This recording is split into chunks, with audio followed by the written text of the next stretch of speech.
Magandang araw. Itong pong programa na ito ay hatid sa inyo ng Philippine Publishing House. Ang ating segment ay pinamagatang Journey Towards Eternity.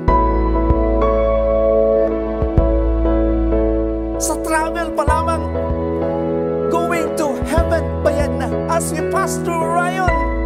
Ang ganda mga kapatid.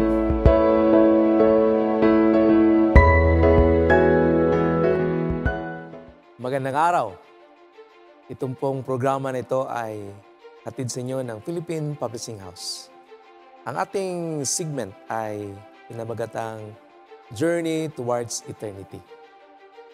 Ang topic na ating tatalakayin ngayon ay In the Beginning, God. Manalangin tayo. Amang banal, makapangyarihan na Diyos, mapagpalang Ama. Salamat, Panginoon, sa iyong ibinigay sa amin ng pagkakataon upang kami po, Panginoon, ay makapag-aral sa inyong salita. Bigyan mo kami ng ibayong karunungan, ang sapat na katalinuhan, at ang iyong banal na Espiritu mapasa amin sa pangalan ni Jesus. Amen. May isang mag-asawa. Yung isang lalaki ay nainis na siya sa kanyang o sa pusa ng kanyang asawa. Kasi pet yun ng kanyang asawa. Kasi hindi na maganda yung asal sa bahay. So, sabi niya, i-ano natin to, ipalabas natin yung pusa. So, anong gawin mo? Iligaw ko. So, dinala ng asawang lalaki ang pusa sa dalampasigan. So, doon sa baybayin. Pag-uwi niya, nakarating ang pusa. Anong pusa ito? Talino dinala niya sa bundok. Ang layo ng bundok. Pagbalik niya, uwi na siya sa bahay. Maya-maya, meow, meow. Uy, nandun yung pusa. Talaga itong pusang ito dalhin ko to sa malapad na kagubatan. Ay, talaga. Malayo at malapad. Iniligaw niya doon. After 3 hours, tumawag siya sa kanyang asawa. Darling, nandyan na ba yung pusa? Sabi mo, iniligaw ko na ng 3 hours. Bakit? Nandyan na ba? Parang nandito na. Meow, meow, meow. Oy. At saka, parang ganun. Dalhin mo dito. Ako naman ang naligaw. Mga kapatid, maligaw tayo sa buhay kung wala ang Panginoon sa atin. In Genesis 1 verse 1, in the beginning, God. Dito po sa banal na kasulatan. God first. And in the Bible, in the beginning, God. God created the heaven and the earth. Sino ang nauna? Itlog o manok? May nagsabi, Pastor, ang itlog. Saan ba galing yung itlog? Yung manok. Ay, Pastor, manok. Saan ba galing yung manok? Di itlog. But the Bible says, in the beginning, God. Itlog, manok, ginawa na yan ng Panginoon. It starts with God. Reshit in Hebrew. Beginning. Reshit. The first in place, time, rank, or order.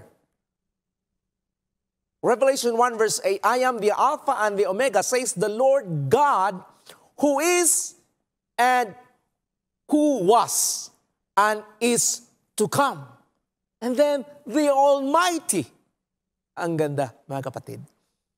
Siya ang ngayon, siya ang kahapon, at siya ang kinabukasan. God has the only title, none other, no one else, Only God.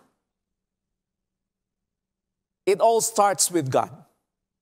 For everything, absolutely everything, above and below, visible and invisible, everything got started in Him and finds its purpose in Him, according to Rick Warren. Every good thing comes from God. Colossians 1 verse 18. Yung create sa Hebrew is bara. Hindi lang ordinary na creation. Create out of nothing. Galing sa wala. Aba, kung nandito si Jeff Bezos, siya yung richest man noong 2019. May net worth siya na $131 billion. At nung in-interview siya sa CNN, noong January 2023, sabi niya ibigay niya yung $120 billion for charity. So, kapag mapurante, ikaw, bigyan kita ng 50 million pesos. Ikaw naman, 51 million pesos. Ikaw naman, 52 million. Ay, naniwala talaga ako. Richest man siya noong 2019. May pera siya. Pero saan siya kukuha ng pera? Siyempre, sa bangko niya. Pag magsami ang Panginoon, I will give you 100 million pesos. Pag siya magsabi, magbigay ako ng 200 million, ay talagang mabigay niya. Saan siya kukuha ng pera? Anong ginawa niya? By His word. He can create something out of nothing. Samantalang ang ating Panginoong Diyos pwedeng magbigay sa wala. Ang ating Panginoong Diyos ay makapangyarihan sa lahat. Kanyang mabigay sa atin ang ating pangangailangan. Kanyang matustusan ang lahat ng ating kakulangan. Kung wala tayong pagkain, hingi sa Panginoon. Kung wala tayong pera, hingi sa Panginoon. Kung wala tayong pang-tuition, hingi sa Panginoon. Anong sinabi? Sa Matthew 7:7. Ask and it shall be given. Seek and you shall find. Knock and the door will be open to you. Hingi sa Panginoon, magsikap ng todo, at siya ay magbigay sa atin ng mga maraming biyaya. Ang ganda ng ating Panginoon. Anong ginagawa niya sa sanlibutan? Sanlibutan ito. How did God create the whole universe? In Genesis 1 verse 3, let there be light, and there was light. Ang ganda. And in Psalm 19 verse 1, the heavens declare the glory of God, and the firmament showeth His handiwork. Nakakita na kayo sa isang bituin na ang pangalan Betelgeuse. Ang Betelgeuse ay makita natin sa left shoulder ng Orion. Mas malaki pa ang Betelgeuse sa ikot ng Earth. Itong araw, itong araw, at may mga planeta pa doon. At ito yung Earth. Okay? Ang orbit ng Earth ay mas malaki pa sa ang size ng Betelgeuse sa orbit ng Earth sa araw. Ang laki talaga. How did God create them? All the stars. How did God create the Betelgeuse na ang laki? Imagine mo yung Earth. Di ba? Malaki na yung Earth. Hindi nga natin malakad yung Earth natin, di ba? Pero yung araw, ang laki. Gaano ba kalaki? It takes more than 1 million Earths to fill up the sun. Yun ang araw. Pero mas matindi pa yung Betelgeuse. Ang laki talaga ng Betelgeuse, mga kapatid. Mas malaki pa sa orbit ng Earth sa araw. Ang tanong, sino ang gumawa niyan? Ang Panginoon. God is great, God is powerful, God is almighty. Ang ating Panginoon ay makapangyarihan sa lahat. Put your hope in God. Ilagay ang inyong pananampalataya sa Kanya. Siya ang ating pag-asa at wala nang iba sa ating buhay. Noon sa Hubble Space Telescope, noong 2018, natala na 200 billion galaxies. At saka every galaxy may more than or more or less 200 billion stars and planets. Ngayon naman, ang natala is 2 trillion galaxies in the universe according to Hubble Space Telescope.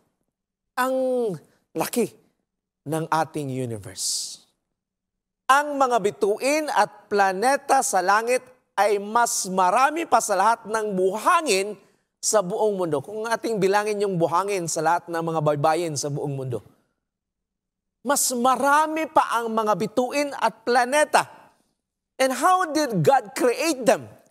And sabi niya, let there be light, and there was light. God is so powerful, mga kapatid. By the word of the Lord, were the heavens made, and all the host of them by the breath of His mouth. Yun ang ating Panginoon. Ang sabi sa Panginoon sa atin, cast your burdens to me. According to Psalms. Casting all your cares to Him. 1 Peter 5 verse 7, for He cares for you. Kung ano man ang ating mga problema, ibigay natin sa isang makapangyarihan at isang Panginoon na puno ng pag-ibig.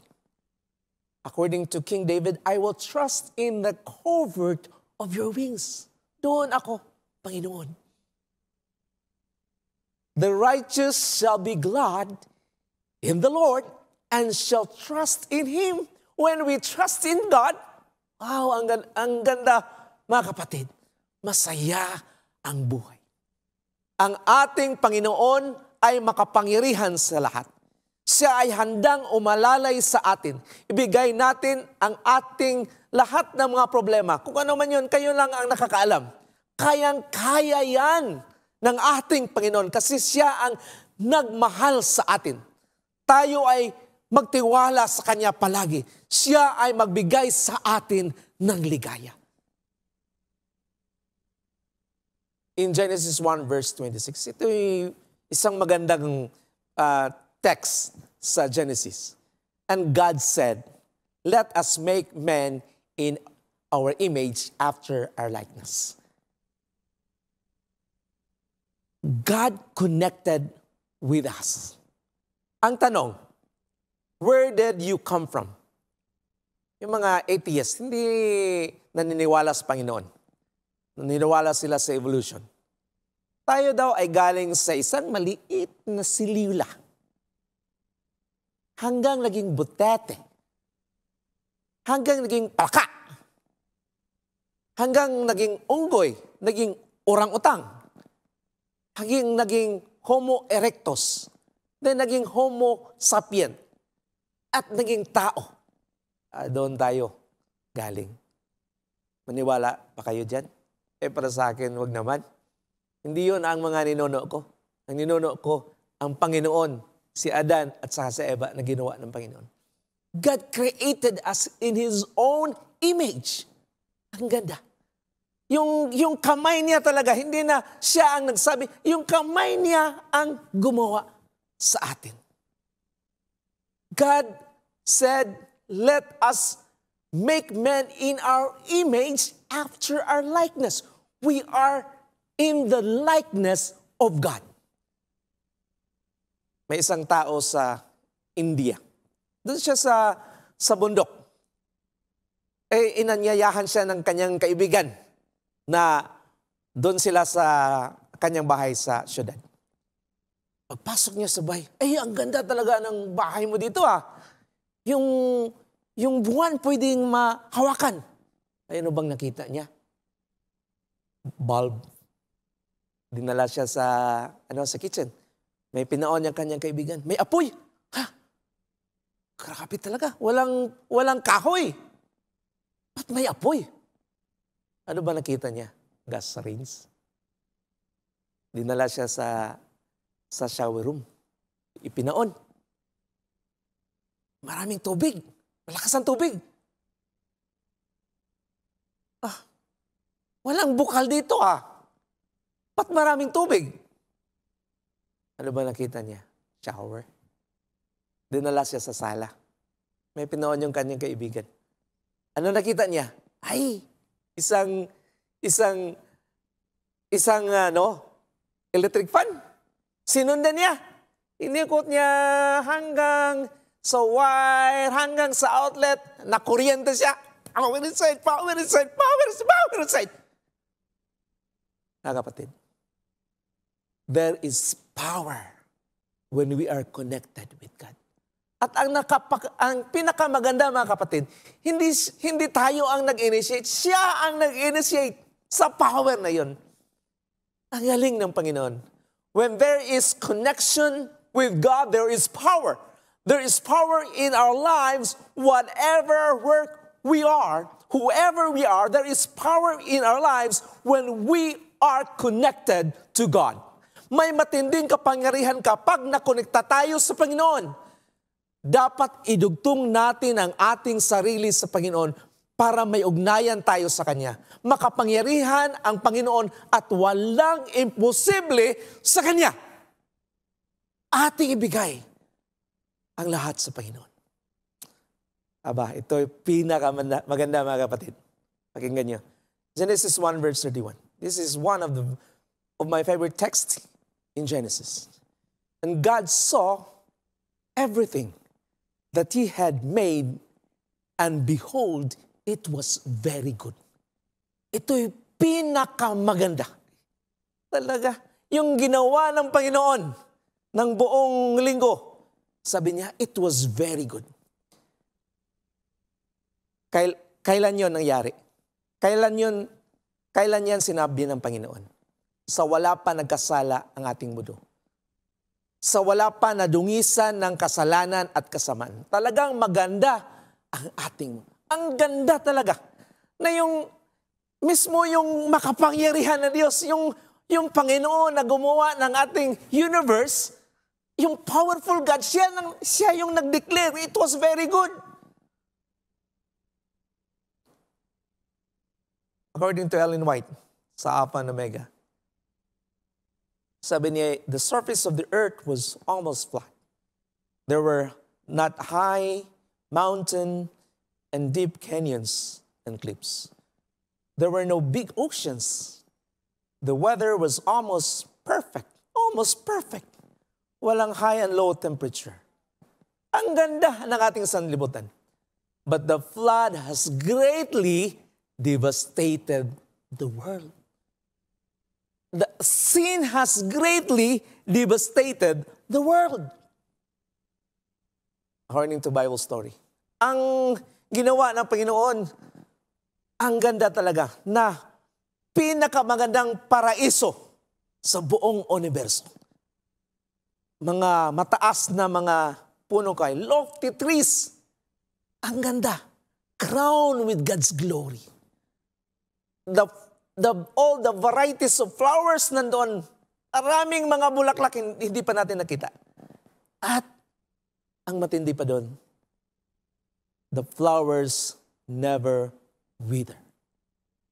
Wow. Ngunit, nadungisan ang ating sanlibutan. May maganda pa rin, di ba?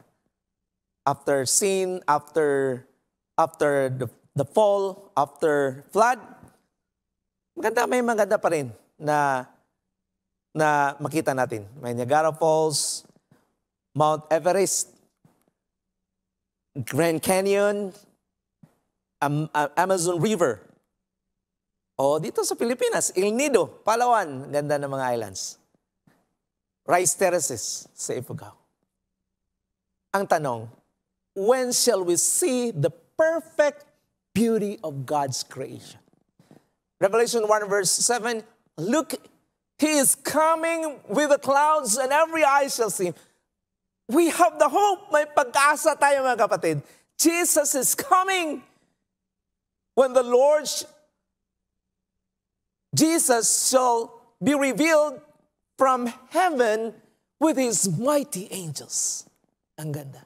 Jesus is coming. Jesus is coming. May pag-asa tayo mga kapatid. We will see the perfect beauty of heaven, perfect beauty of God's creation nang babalik ang ating Panginoon. Reaching Orion. Doon natin makita. We will see for the first time the perfect beauty of heaven. Kasi yung Orion ay the most beautiful place in the sky. Walang dungis ng kasalanan yun kasi hindi na napuntahan ng sala yun. So wala nang dungis ng kasamaan. And yung opening niya is 30 to 40 light years. Ano ba yung 30 to 40 light years? Ito, for example, January 1, 2024, ito yung travel ng light. 186,000 miles per second. Hanggang December 31, 2024, yun ang one light. Hindi na maisukat sa mga measurement na ordinary kasi ang lapad ng ating universe. So, yun ang 1 light year, 2 light years, 30 to 40 light years yung diameter. Ang laki! And we will pass through Orion, the highway to heaven. And from Orion, mga kapatid, we will pass through the more than 2 trillion galaxies. Makikita natin yung mga magagandang mga planeta, magagandang bituin. From Earth to Orion, it takes 1,600 light years. Ang layo pa. But when we reach Orion, we will see the perfect beauty. We'll start to see. Magsimula nang makita natin ang ginawa ng Panginoon na walang dungis ng kasalanan. And we will pass through the different stars and planets. Ang ganda. And then we reach the heaven of heavens. Ang ganda mga kapatid. Ang ganda pag nandyan tayo sa Panginoon. May mga sacrifice. Ating ibigay ang ating buhay sa Panginoon. Mga kapatid, dito sa mundo, masaya tayo. Nandyan ang Panginoon. At maging yung mga sacrifices natin na gumawa ng mga gusto ng Panginoon sa atin, pagbigay ng mga pabalita, ay doon pa, bayad na. Sa travel pa lamang, going to heaven, bayad na. As we pass through Orion, ang ganda mga kapatid. And according to Jim Brady, sabi niya, I'm homesick for heaven. Seems I cannot wait. Yearning to enter Zion's pearly gate. There never a heartache, never a care. I long for my home over there.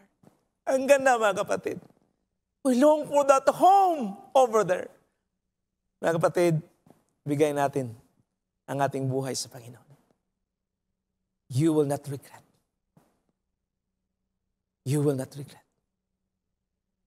Tayo ay masaya. And most of all, pagbalik ng ating Panginoon, we will pass through Orion. We will see the beauty of God's creation. At ay makita ang heaven of heavens. And according to Jim, I'm homesick for heaven. I cannot wait. I cannot wait. We will be home. Mga kapatid, manalangin tayo. Amang banal, makapangyarihan ni Diyos. Salamat, Panginoon, na Ikaw ay nagbigay sa amin ng isang pabalita.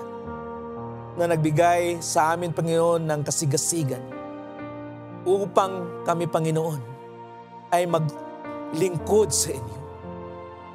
Gumawa ng sinabi ninyo, Panginoon.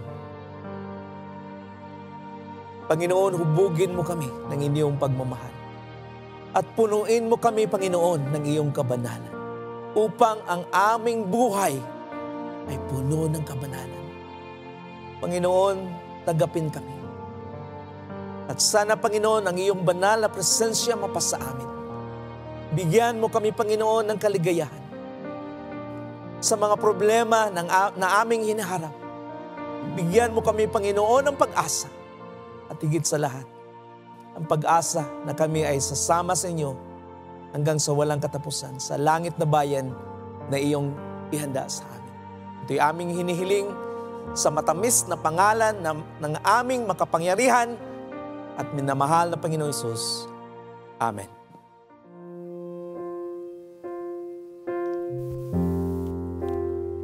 May dalawang kapangyarihan na naglalaban, ang panig ng kabutihan at ang kasamahan. Kapwa sila'y nagnanais, sa kaluluwa'y magtagumpay.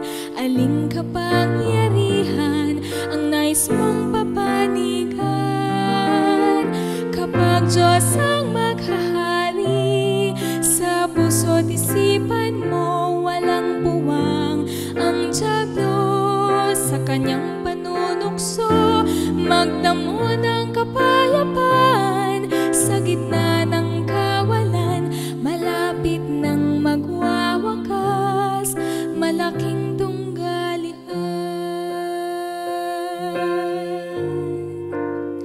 minsan may panahong nadarama ang ika'y nanghihina, pagkat ang iyong tinitingnan ang alok ng salibutan.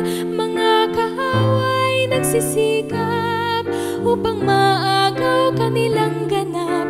Bigyang puwang si Jesus, nabus ang dugo sa krus.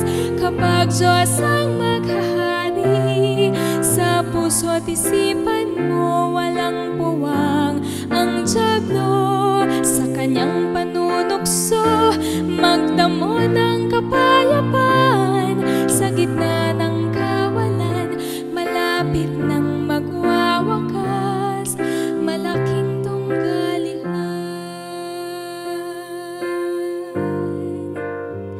O kapatid, bigyang pansin kung saan ka papanig, kung sa buhay na walang hanggan o sa kapahamakan. Ang Diyos ang tanging pag-asa, sa pag-ibig niya'y naligtas ka. Sa kaharian ni Jesus, tatahan ang mga tinubos. Kapag Diyos ang maghahari, sa puso't isipan mo walang puwang. Ang dyablo sa kanyang panunukso, magdamo ng kapayapaan. Sa gitna ng kawalan, malapit nang magwawakas, malaking tunggalian. Malapit nang magwawakas, malaking tunggalian.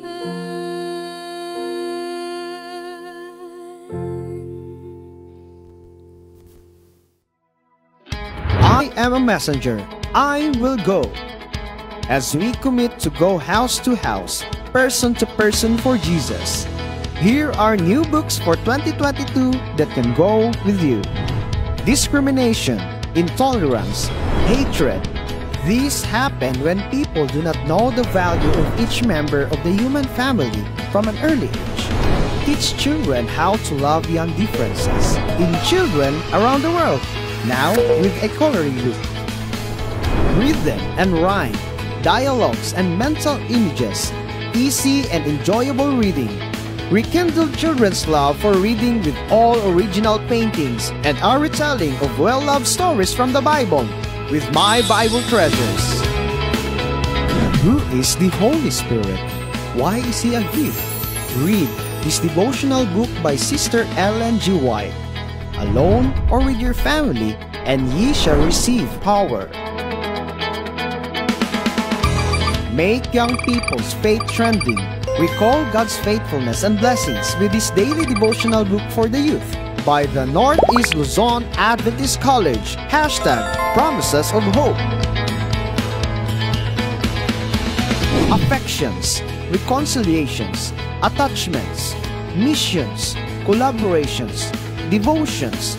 This year, let's invite more people to make meaningful connections with others and with God. Health and home for every home. For every home, health and home. More exciting new products are coming. I am a messenger. I will go. I will go. I will go. I will go. I will go. I will go. This year, your Philippine Publishing House joins your commitment.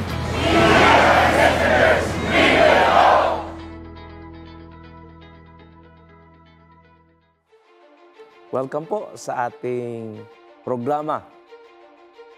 Ito ay hinahandog galing sa Philippine Publishing House. At kami po ay masaya dahil maraming mga viewers tayo. Kasama ko po dito sa studio si Pastor Gomer Vistal, ang ating mabait na Vice President for Marketing ng Philippine Publishing House. Tinatawag siya namin na Pastor Long. Pastor Long, i-greet ko ang ating mga kapatiran doon sa Western Mindanao Conference. Andiyan si Mami Bern Yupoldo sa kanyang tindahan, sa kanyang hardware. Yung matamis niyang talaga, smile niya sa mga customers niya. God bless sa inyo. At sa ating mga kapatid sa Mulavi Church at Mulavi District na marami akong mga kamag-anak doon, Pastor Long. Yes. At saka yung yung mga kapatid natin sa buong Western Mindanao Conference, mga pastors, workers, at sa ating bagong mga unions, ang South Western Philippine Union Conference na ang presidente natin ay si Pastor Jerry Patalingog. At sa lahat ng mga officers na kanyang kasama at mga directors at mga kapatiran natin, God bless sa inyo dyan. At din sa ating bagong silang na Southeastern Philippine Union Mission na pinangasiwaan ni Pastor Danielo Palomares. At ang kasama niya mga officers, mga directors, mga pastors doon at mga kapatid natin, God bless sa inyo. Pastor Long. Yes, Pastor John, ang ating Vice President for Editorial. Thank you. At ako'y nagpapasalamat sa program sa Philippine Publishing House, Hope Channel, at saka yung ating management sa Philippine Publishing House. At ako'y napasalamat din sa ating sa aking dating misyon sa Northeastern Mindanao Mission. Ang bagong Executive Secretary ngayon ay si Pastor Max Obos. Congrats sa inyo, Pastor Jerry, Pastor Dan Palomares, and sa bagong South Caraga mission. Congratulations sa inyo sa lahat po, sa Palawan, Pastor Malabad, at iba pang mga ating mga kapatid, mga kaibigan na ang siyang ating mga viewers ngayon. I-greet ko din si Sir Dison Lasya, ang president natin sa Parents Association sa Bagong Western Mindanao Adventist Academy doon sa Osami City. Sa lahat ng mga viewers natin sa buong Pilipinas, narito kami kasama ni Pastor John, ang ating mahal na Chief Editor sa Philippine Publishing House. Nais namin na pakilala sa inyo, ay introduce itong morning devotional entitled "And Heavenly Places." Now, itong devotional nito, napaka-importante ito sa bawat pamilya, Pastor John. Dahil po, ang ating pamilya, yun po ang pinaka-importante na maging ang spiritual na buhay nila ay mapalapit sa Diyos. Now, Pastor John, ano ang masabi mo tungkol po sa ating devotional and heavenly places ano ang obserbasyon mo na maging matulong sa ating bawat pamilya o bawat membro ng ating tahanan? Paano sila akayin na palapit sa ating mahal na Diyos? Ang ganda talaga nitong ating senior devotional na ang mga makalangit na dako. Okay. Okay, sa langit nung puluyanan, no? Ito yung isang magandang aklat kasi ang author nito ay si Ellen G. White na Okay. magaling na writer at marami siyang mga aklat, Pastor Long, na nagawa. Ang nakagandahan kasi yung langit ay hindi lang lipad-lipad lang tayo doon. Yung langit kasi may magandang explanation niya basing on the Bible. Okay. Na hindi lang tayo na maglipad-lipad lang sa langit. Mag-visit tayo ng mga places doon. And we're going to talk with intelligent beings. Oh. At ang ganda talaga na every morning, ito talaga ang Pastor Long, na every morning, ma-inspire ka. Ma-inspire ka na you think about heaven. Kasi sa buhay natin, daming problema natin, di ba? May mga suliranin tayo. At yung morning devotional talaga, nagbigay talaga ng kagalakan. And excited ako na mag-work. So, ang ganda talaga na bawat pamilya magkaroon. At bawat isa magkaroon. Kasi pag may puntahan, dali natin yung aklat, di ba? Oo nga, Pastor John. Sinabi mo pa.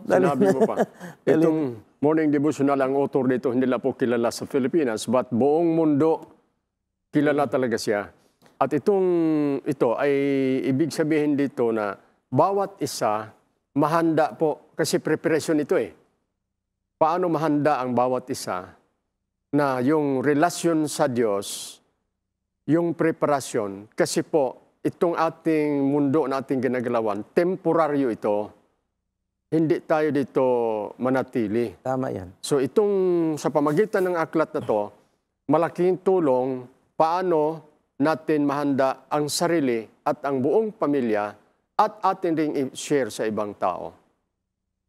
Yun ang natutunan ko dito at alam ko marami din sa ating mga pamilya ngayon na nais po na magkaroon dito. Na ang tanong ko sa iyo, Pastor John, kasi maraming nagsabi ngayon, wala na yan kasi soft copy na ngayon.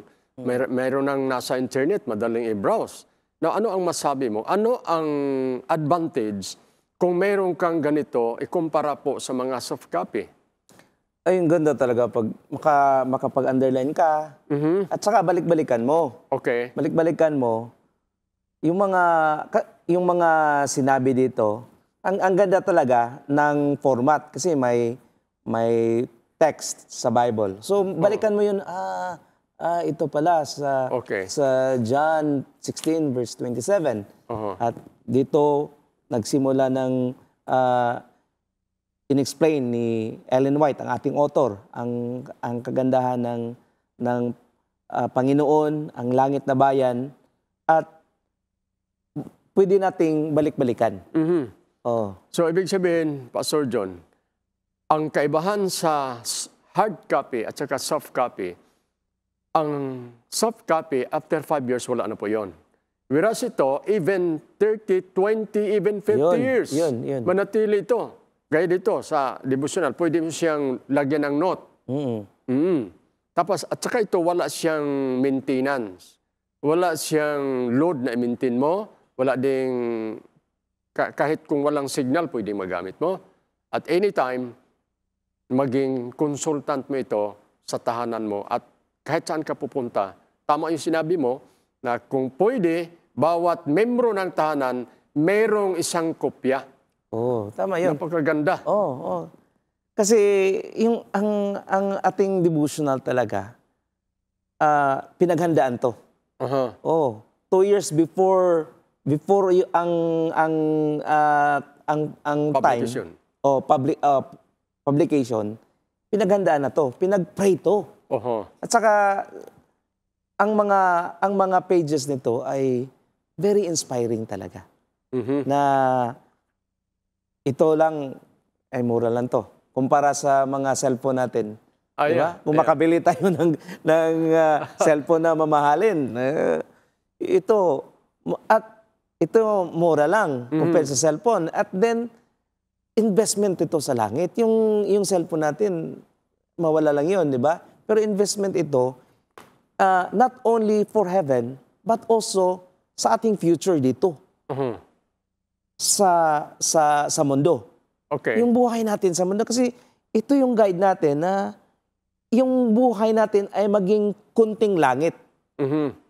It will be a little heaven here on earth. We will experience a wonderful joy with Jesus Christ in this earth. Okay. Amidst problems, ito yung mabigyan natin ng pag-asa. Pastor John, binanggit mo na investment. I like that word. Kasi pag talking about investment, ibig sabihin, intentionally, talagang gusto mong magkaroon ng ganito. Kasi po, not only for sa tahanan, for this temporary na mundo, but for the future. Na yung ating relasyon sa Diyos ma-build up, at saka yun bang lalo nating maunawaan kung sino yung Diyos na ating pinaglingkuran at paano natin i-build up yung ating relasyon sa Kanya na maging specific yung ating direksyon, na meron tayong direksyon talaga sa pamagitan ng ating babasahin na itong tinatawag na in heavenly places. At maganda ding namnamin, Pastor Long, yung mga salita ng Panginoon. Ang ganda talaga na magbigay sa atin ng kasigasigan, lakas ng loob, na araw-araw maging masigla at puno ng kagalakan ang buhay natin. At saka maibahagi din natin yung ligaya at kasigasigan sa mga tao na nakapaligid sa atin. Tama. Ang ganda talaga. Maraming mga pwedeng gamitin ito. Ibig sabihin, Pastor John, nabanggit mo yung kasiyahan. Ibig sabihin yung kasiyahan natin na future, ating mas bahagi dito sa lupa na mahanda yung mga tao. Not only sa ating pamilya mo, pamilya ko, ang ating mga kapatid sa iglesia, na yung kasiyahan natin na nabuo natin dito sa ating tahanan, dito sa lupa, ay yun na po ang ating patibayin hanggang sa bayan ng langit na doon tayo po magkaroon ng grand reunion kasama na si Jesus. Ang ganda, no? Ang ganda talaga. Ang ganda. So ito yung parang kung nagbasa tayo, parang na-explore natin ang buhay. Ang mundo, ang buong mundo na-explore natin at ang buong universo. We will be able to explore the whole universe and eternity. Ang ganda talaga. So, ganda talaga kukuha tayo ng bawat isa ng ating devotional. Yung sinabi mo, Pastor John, ito ay napakagandang ginawa natin na ma-aware ang buong iglesia sa buong Pilipinas at sa buong Asia na magkaroon tayo ng ganito. Bawat pamilya at bawat membro ng tahanan merong in heavenly places. Yun, kasi magkatulong ito na mahanda tayo lahat doon sa langit na hinanda din na tahanan para sa atin. Ang ganda. So, ito, ating namnamin araw-araw. Amen. Ayun po. Subahay natin. Ang ganda pag may senior devotional tayo para sa morning natin na ating pag-aralan ang salita ng Panginoon. At sa evening naman, may Sabbath School lesson tayo. Hindi yung digital. Yung talaga, mahawakan natin. Parang analog na mahawakan talaga natin. At maka-underline tayo.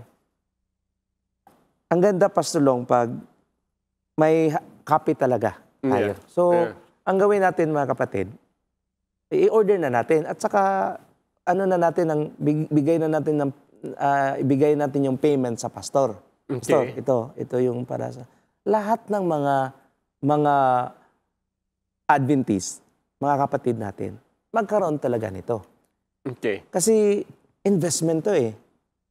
Yung English nito, ang ganda. At saka magamit mo din. Mhm. Yung mga salita dito, magamit mo din for counseling. Ang ganda kasi sa isang lesson nito, 2 quarter na. Okay. Yung first natin ay ang author ay isang magigiting na professor at ngayon nag-work sa General Conference, Okay. si Dr. Dragoslava Santrak. Siya yung nag-expound ng Psalms. At ang ganda talaga, Pastor Long, kasi sinabi doon na sa Psalms, yung mga psalmists, honest sila. Nagsasabi sa kanilang damdamin na palagi nating pinapromote, di ba? Aha. Na masaya tayo, ito yung gusto ng Panginoon sa atin. Pero sa mga psalmist, at ito din nangyari sa buhay natin, na umiyak tayo minsan. Mhm. May gabi na hindi tayo makatulog, umiiyak tayo dahil sa mga problema natin. Okay. Pastor John, itong aklat ng Psalms, marami po ang nagbasa na kung minsan yung sequence hindi maintindihan. Yun. Pero itong ating lesson, theologically, talagang ang pagka-arrange niya with the reference na madali mong maintindihan kung paano natin basahin at paano natin i-approach ang ating mahal na Diyos. Oo. So, kasi hindi naman tayo lahat nag-aral ng theology. Tapos ang Psalms nagtuturo pa, Lord, teach us how to pray. Nandito eh. So, malaking bagay ito sa lahat nating mga kapatid sa church, sa buong Pilipinas, na kung mas maganda kung ang lahat ng mga membro o pamilya sa buong Pilipinas magkaroon ng ganitong morning, itong Sabbath School lesson natin, yung ating leksyon. Kasi ang ating publisher ngayon meron ng English, meron din siyang Tagalog, meron din siyang Ilocano, meron din Cebuan. So lahat makikita natin na maunawaan natin kung ano yung ibig sabihin yung aklat ng Salmo. Na talagang matarok mo ng malalim kung gaano kaimportante na tayo ay makipagrelasyon sa ating Diyos sa pamagitan ng yung sinabi mong honest, yung totoong pagkasabi na lalapit ka sa Diyos by heart. At saka may ano din tayo, Pastor Long, may mga favorite text tayo sa Psalms. Oo nga. At dito, malalaman natin yung background. Yung background na, bakit ito nasulat? Bakit ito? Kasi confession ito ng isang psalmist. So, ano bang purpose niya? At ano yung resulta? Ano yung resulta sa yung sinasabi niya? Anong naging effect sa praises niya sa Panginoon? Ang ganda talagang basahin. At saka very inspiring kasi may may relation sa ating buhay ngayon. Okay. It's Psalms, the psalmist relate to our problems, to our situation, to the reality of life. Yeah. Ang lesson natin, Pastor John, ay nakasentro si Kristo. Yes, tama. So, ang mga readers dito, bawat pamilya, matuto na makilala ang ating Diyos na tagapagligtas. At saka dito sa Pastor Long, sa first quarter natin, January, February, March, Psalms. Pag naman sa April, May, June, The Great Controversy na sinusulat ni Pastor Mark Finley. Wow, Oh, ang so ganda. parang from Psalms, yung may mga kaligayahan, may mga problema. Doon naman sa next na semester, yung great controversy, doon natin malalaman na, ay, dahil tayo nagiging ganito, because ito yung nangyari, great controversy. Okay. Oh, so, at saka, yung saan ba matapos ang great controversy? Mhm. Okay? At kailan matapos? So, parang kailan matapos yung paghihirap natin? So, may connection talaga at saka maganda talaga na meron tayo nito. Okay. Now, sinabi mo, Pastor John, na yung the great controversy, ibig lang sabihin sa aklat ng Psalm, tinuturuan, sinasanay tayo. Okay. Preparasyon natin, paano natin harapin yung digmaan, hindi po sa lakas o sa power, kundi yung spiritual natin. Yes, tama. Na mahanda tayo. Ang ganda yung Psalm kasi preparation natin yun. Oh. Sa Psalms, then great controversy. Yeah. So, ito yung kabuuan ng lesson natin dito. Ng Okay. dalawang semester natin. Now, Pastor John, kung itong lesson natin, kung halimbawa bigyan ito ng presyo, para sa akin, para sa akin, hindi ito mababayaran ng... Kasi pag mag-aaral ka ngayon, gaya sa akin, nag-aaral ako ng 8 taon sa pag-aaral. Magkano lang ito ikumpara? Kasi dito, direkta na eh. Oo. Yung sequence, yung theological theory at saka yung approaches niya, madali mong maintindihan dahil po ang ating mga author ay mga gifted ito. Oo, tama. At saka, ang kagandahan nito, Apostolong, sa sinabi mo na mga magagaling sila, mga professor, mga teachers, experienced sila talaga Okay. sa ministry at saka sa kanilang buhay. Yun, yung mag-aaral tayo, magkano yung tuition, di ba? Yeah. Mahal. Pero dito, marami tayong yung writer natin ay PhD in Old Testament. So, marami tayong makuha na itong knowledge na makuha natin, ating maisabuhay. Okay. At ating din may ibahagi sa ibang tao. Kaya nga, Pastor John, nais ko na ang lahat ng mga kapatid natin sa buong Pilipinas Yun. na magkaroon ng ganito. Lalo na yung gustong mag-aaral po ng theology. Kasi yung mga professor dito, sila, gifted, sinabi na natin. Now, preparasyon natin ito. Kasi ito po, itong Psalms ito ang mag-guide sa atin na paano natin, above all, makilala ang ating tagapagligtas na si Kristo Jesus. At saka sa mga kabataan natin, dapat love natin to. Yeah. Kukuha talaga tayo. So, ibig sabihin, Kuha kung tayo. ilan yung membro sa tahanan, tag-isa. tag-isa. Kung 5 sila, Oo.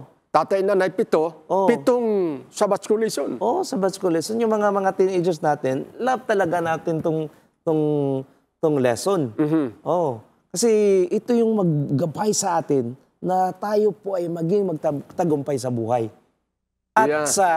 sa ating hinaharap na mga suliranin at sa langit na bayan na ating pangarap. Okay, ibig sabihin, Pastor John, itong ating mga kabataan, nga sila po ang pag-asa ng ating iglesia.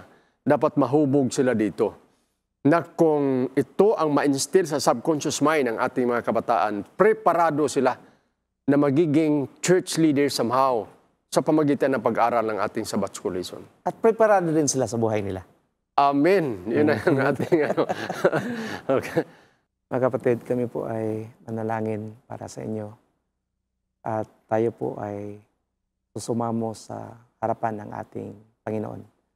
Ating ipag-pray, Pastor Long, ang Yes. ating mga kapatiran na sana po ay sila ay magkaroon ng mga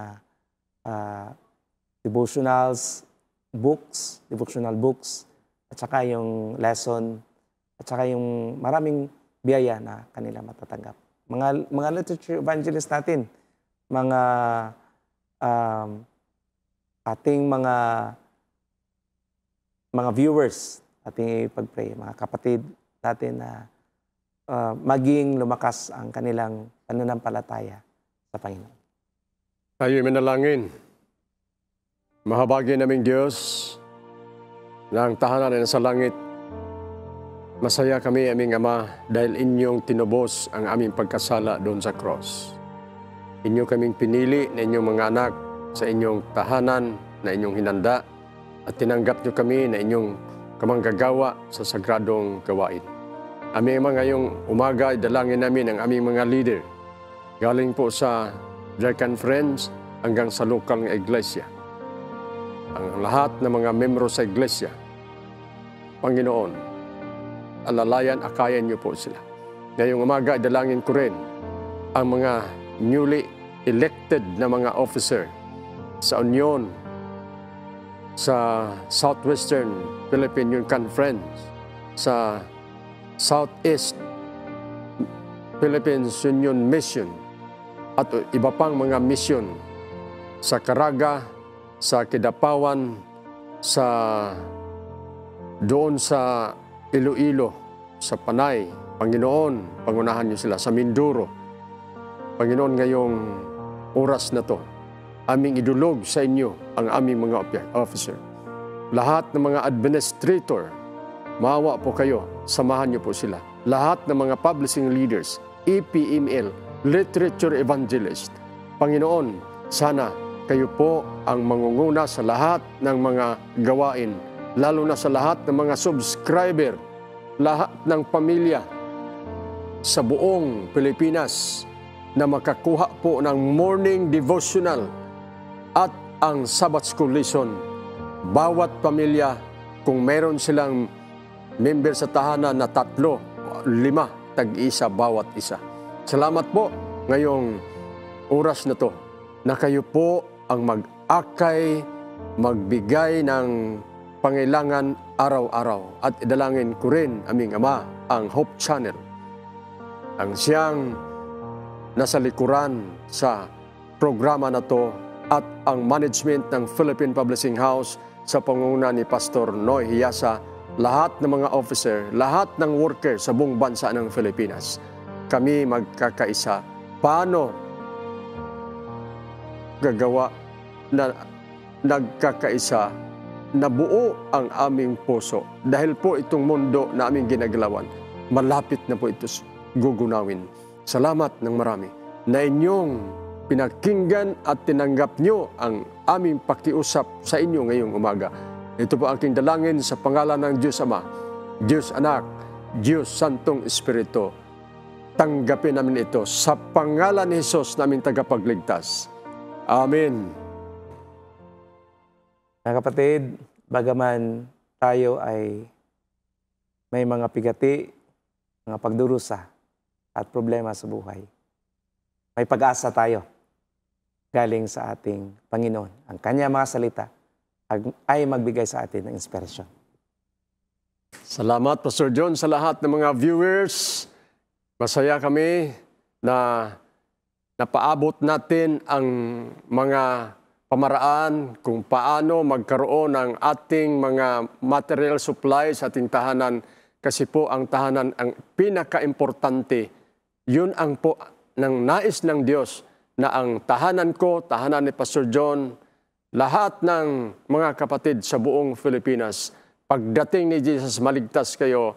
At ang isa sa mga paraan na makatulong sa inyo itong ating morning devotional at ang ating Sabbath School lesson, sa 4 po na dialect meron na po tayo.